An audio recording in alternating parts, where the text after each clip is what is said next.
So, we asked our podcast sponsor, Yeti, for a script to read for their ad.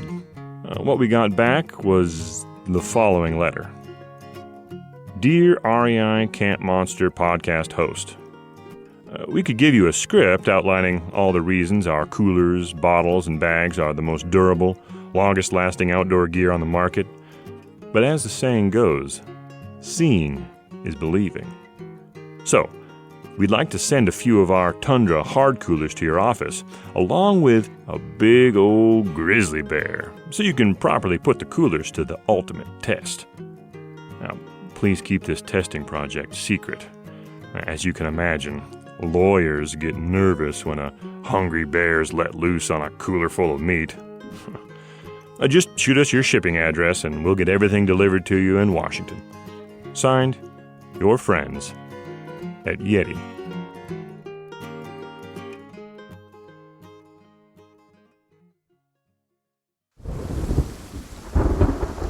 This is an REI Co-op Studios production.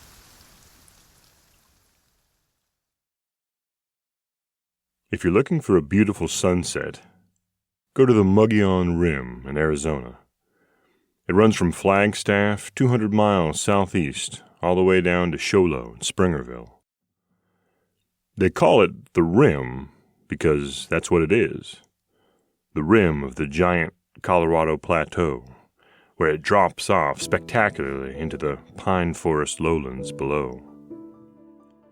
Most of the rim is national forest, so you can drive or hike or bike or even ride horseback to countless beautiful viewpoints where you can stop and watch the dying sun spill its blood down the sky, lighting the rocks and mesas and everything a glowing red.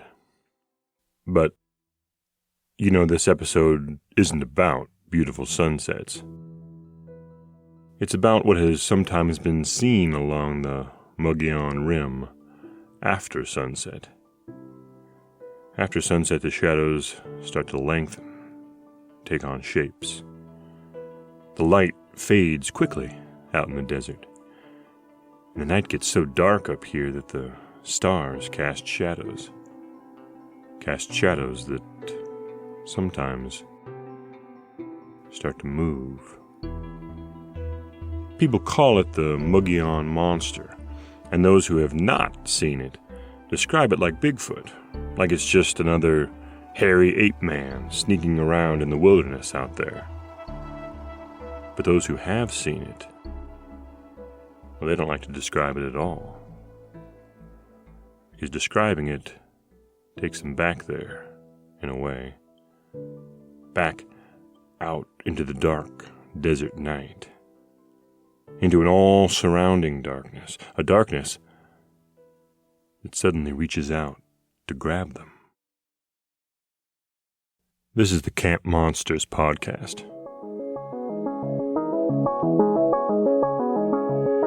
The wild places of this country are haunted by mysterious creatures. Creatures you might only have heard whispers of. Every week we gather and repeat those whispers. The old tales, the recent encounters, all the strange stories you ought to know about the things that lurk in the wilderness you love to visit. These are just stories, of course. They're based on things people claim to have seen and heard and felt, but well, witnesses can be mistaken. Listen to these stories and decide for yourself. They couldn't possibly be true, could they?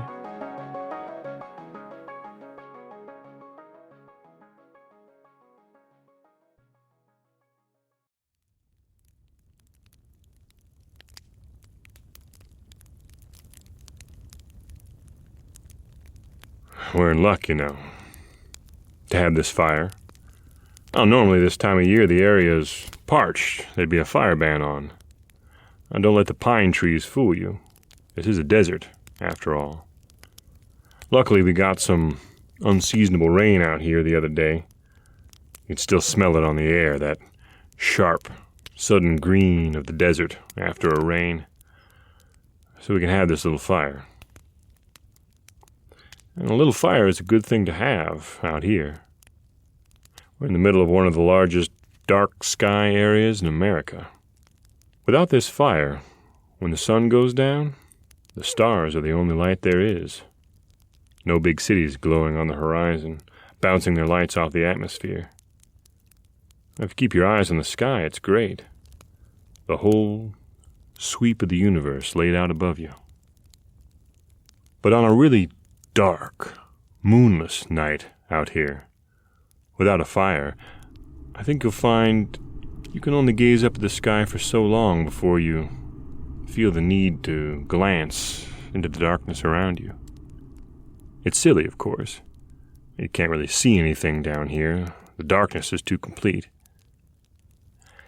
But if you stare into it long enough, you convince yourself that you can see just a little bit by the starlight. Most of what you see is in your own eyes. You know, those little floating, moving spots, grainy, jumpy patterns of green and red that aren't really there at all. But somewhere close by, in the shadows that the starlight doesn't reach. Didn't you see something move? There's a man alive today who will tell you that he did. Stanley is his first name. People call him Stan. He's an old man now, but back in 1973, he was a young soldier, driving with his buddy Jim, late at night, on their way back to Navajo Army Depot in Flagstaff, after a fishing trip in the Superstition Mountains. It's back roads all the way between those two places, little two-lane highways through nothing in the middle of nowhere, blacktop humming along under the tires, center line flashing by in the headlights, and beyond that, darkness, pine trees, and desert. The road had been climbing for some time, up the Mogollon Rim, when Stan pulled over and Jim got out to answer nature's call. It's the same on any road trip. The further you get from the nearest bathroom, the worse you need one. So Jim went out into the night somewhere, and Stan was sitting in the dim glow of the dashboard lights, looking out at the little patch of dust and rocks and yellow grass that the headlights lit up. After a little while, what was taking so long?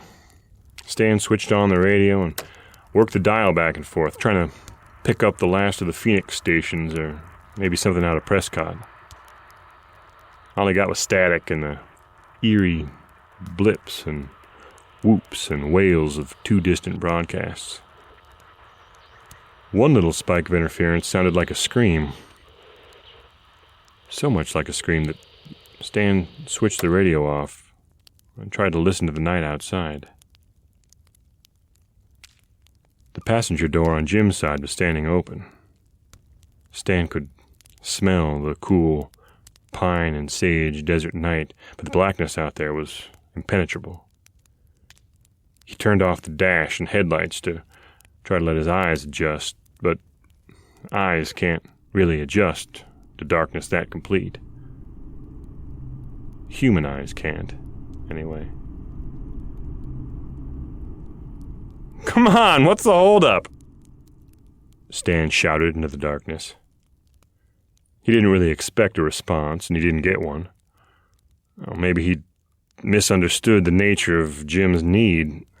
Maybe it was the sort of thing that takes a little longer to complete. Stan sat staring and listening into the dark, which only seemed to get darker. The night air continued to float cool through the open passenger door.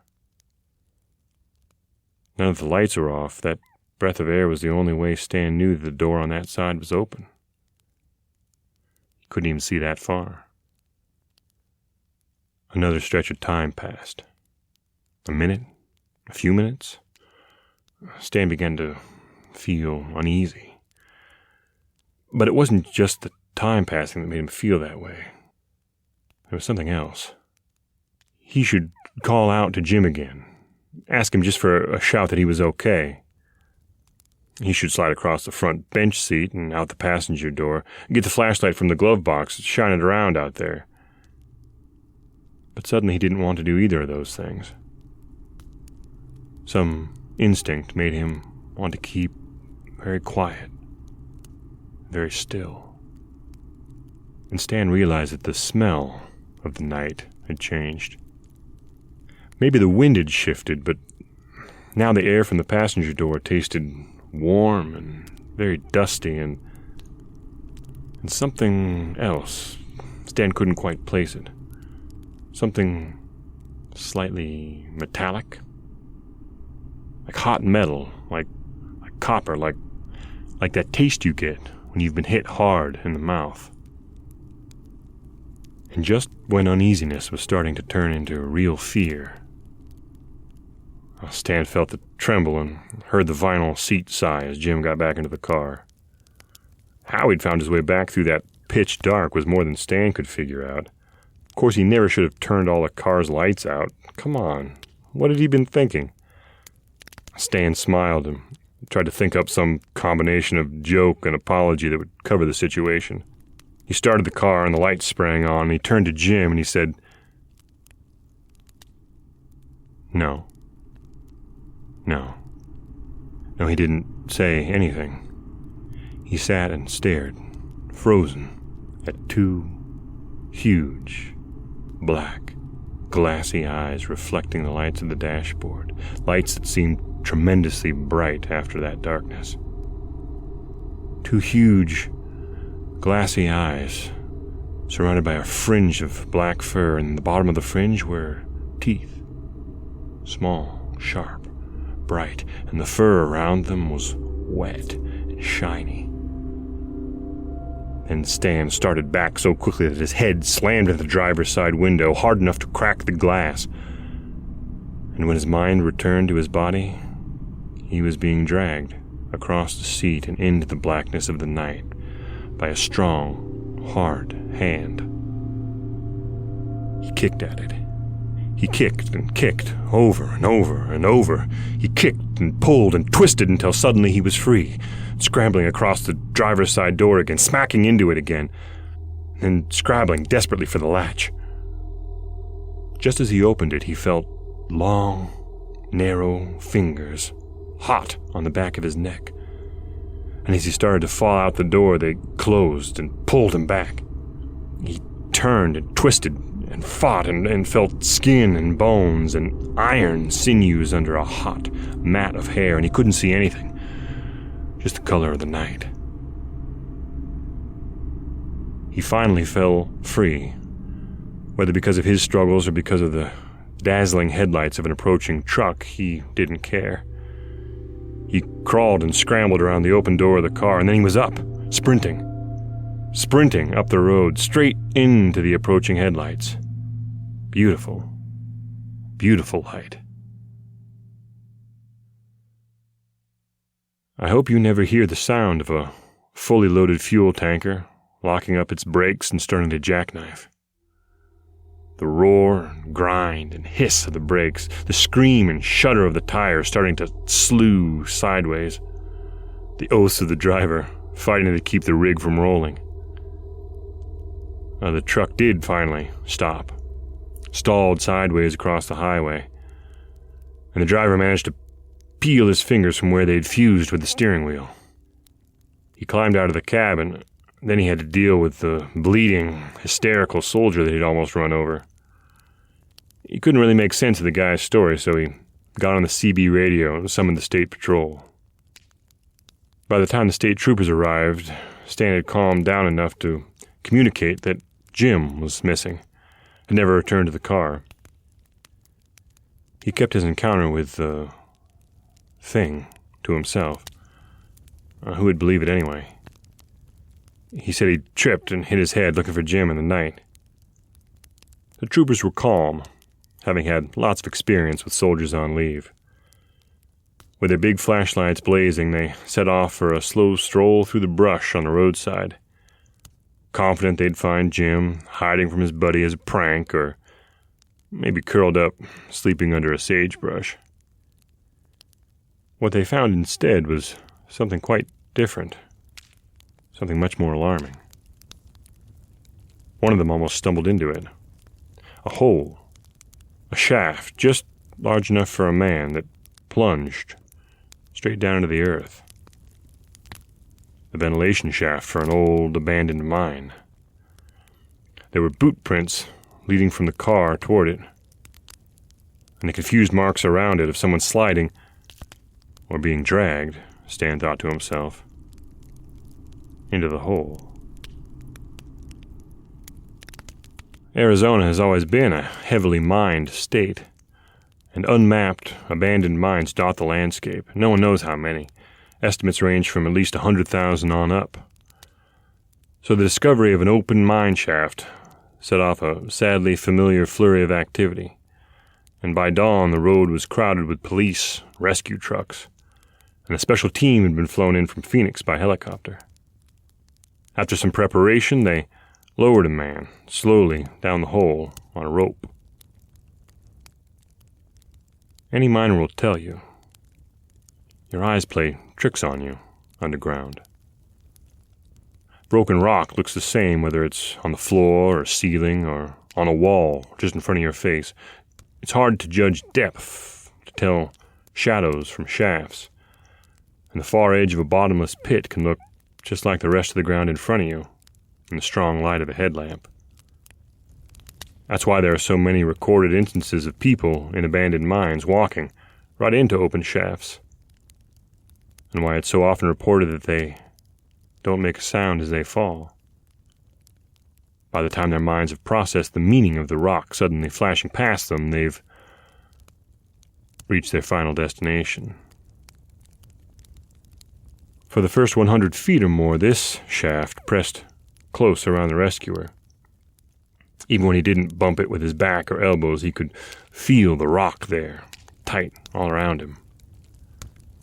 When he reached the first level, the first place where a horizontal tunnel met the shaft, it was directly behind him. And you or I would probably have missed it, been lowered right past. But the rescuer had years of experience. He was an old miner himself. He'd learned to feel a mine with all his senses and trust those feelings. So when the air changed behind him, he gave the signal for the lowering to stop. And using his hands on the rock, he turned himself around to face the void. Like I said, your eyes play tricks on you underground. Shadows jump around as your headlamp moves, and your mind seeks patterns in the shadows, creates fleeting faces and figures that aren't really there. You or I would have jumped a bit, gasped, maybe, recoiled at the sight of a strange, dark silhouette turning and loping off down the tunnel in front of us. And after that, when the reflection of our headlamp kept glinting back at us from down the tunnel, at the very end of our light, glinting like the reflection off a pair of huge black eyes, we probably would have given the signal to be raised up, and the whole way to the surface we would have feared the feel of something dark and unseen grabbing at our dangling feet. But the rescuer was experienced. He saw that strange, dark shape retreat down the tunnel and dismissed it instantly as one of those things you think you see underground. One of those shadow tricks that isn't real because it can't be real. He didn't give it a second thought. And the glinting he kept seeing off away down there, well, that didn't bother him either. Things glint underground. Minerals that have been hidden from light for millions of years sparkle in glory when the glow of a lamp touches them. No. The thing that did bother the rescuer were the marks in the dust on the edge where the tunnel met the shaft. Blood and a mixed-up scrabbling like someone had struggled there. Struggled to hang on to the ledge, presumably. That would have been a good sign, a sign that Jim might have managed to slow his fall by bracing against the walls of the narrow shaft, then grabbed this ledge and hung on. But what bothered the rescuer was that the marks were only on the ledge. Further in was nothing but the indeterminate prints made by animals, bats and other cave dwellers. If Jim had struggled on this ledge, he hadn't struggled for long. And the shaft below kept dropping vertically away into endless darkness. The rescuer peered one last time down the tunnel, as far as his light would reach. He saw that trick of movement down there again and called, "Hello?" even though he knew it was nothing. Then he shook his head, gave the signal to keep lowering. A rope that you're suspended from, a rope that your life depends on, is a living extension of your body. You feel every strain and stretch and tremor in it. Another 100 feet down or so, the rescuer felt something. Strange. Then he felt it again, like his rope was catching, scraping violently against something, twanging against a ledge or a rock. He looked upward at the tiny fleck of light from the world so far above him. He didn't remember any projections, any place where the slope of the shaft would bring his rope into contact with the walls. But there it was again. Even rougher, even more dangerously insistent. He gave the signal to stop lowering, and that feeling of scraping pressure against the rope stopped for a moment. But then it happened again, and it didn't feel quite like anything he was used to. He was hanging almost still, but he could feel a grinding tremor in the rope, like something was rubbing and catching against it. Was someone topside, fiddling with the rope in an unnecessary attempt to guide it? Or something mechanical? Something rubbing inside the winch? That last possibility shook him, and rather than have them start to attempt repairs while he was dangling from the lifeline, he gave the signal to hoist him back up. As he rose, he tried shifting his position, pushing with his hands and knees against the close rock walls to get the rope to a place where it would stop rubbing. But it just seemed to get more insistent, till he passed that pitch-dark level with the bloody ledge. Somehow that ledge must have been the culprit, although it didn't seem possible, because once he was past it, his rope rose clean and easily. And a good thing, too, as his team told him when he regained the surface. Because some of the rope, as they'd reeled it in, had been torn down to a strand or two thick. Whatever was down there was sharp as a razor.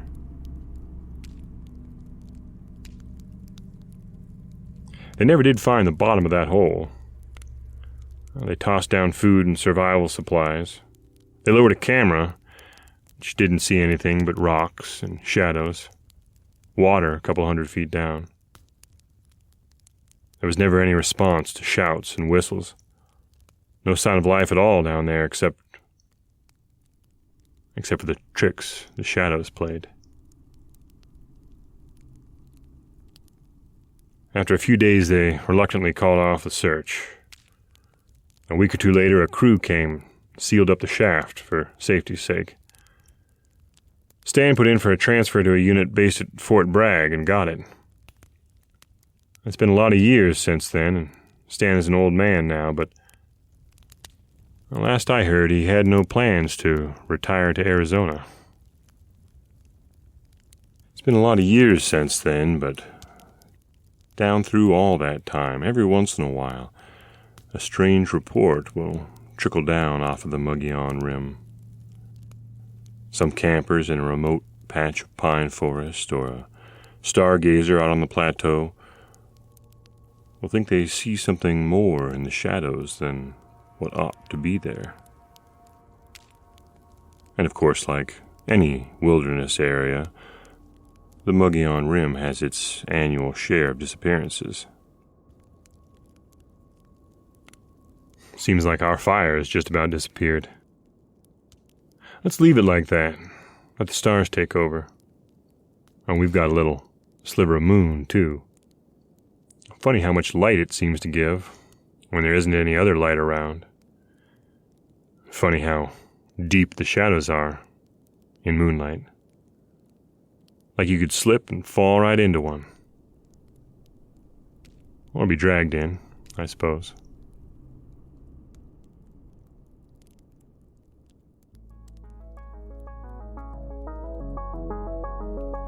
Camp Monsters is part of the REI Podcast Network.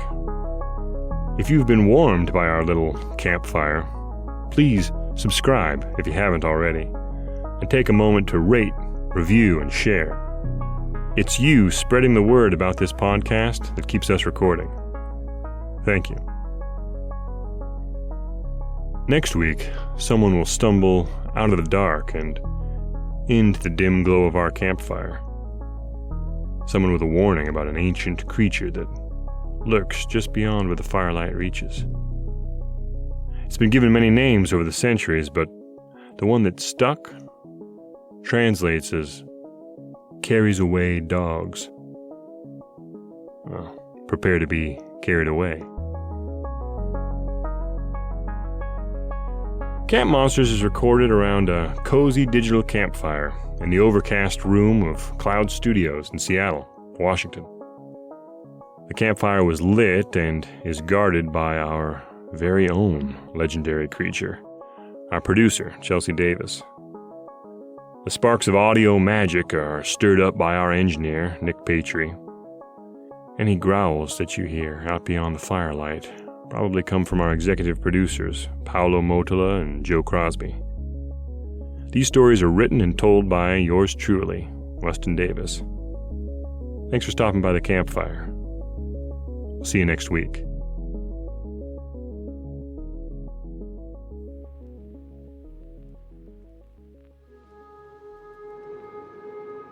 This season of Camp Monsters is brought to you by Yeti. It just so happens that the Yeti Tundra 65 hard cooler is just big enough for the Mogollon Monster to hide in. So, how bad do you want that ice-cold drink after all?